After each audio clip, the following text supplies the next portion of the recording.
अस्सलाम वालेकुम। फसल क्लिनिक में तमाम किसान भाइयों को खुशामदीद।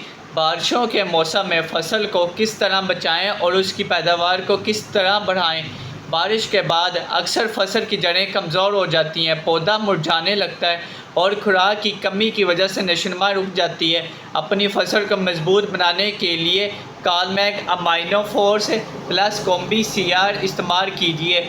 ये बेहतरीन कॉम्बिनेशन है जो जड़ों को मजबूत बनाता है, बारिश के बाद होने वाले नुकसान से पौधे की हिफाजत करता है, पौधों को मुरझाने से बचाता है, कैल्शियम, मैग्नीशियम और माइक्रो न्यूट्रिएंट्स की कमी को पूरा करता है, पौधे की सेहत, सब्ज़ा और पैदावार में नुमाया इजाफा करता है।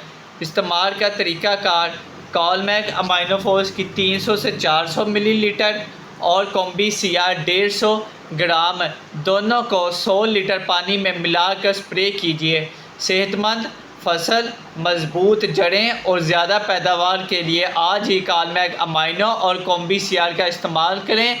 मज़ीद मालूमात और ऑर्डर के लिए मास्टर कैंप एग्रो से रब्ता कीजिए। अगर ये वीडियो अच्छी लगी हो तो लाइक और सब्सक्राइब ज़रूर कीजिएगा। शुक्रिया।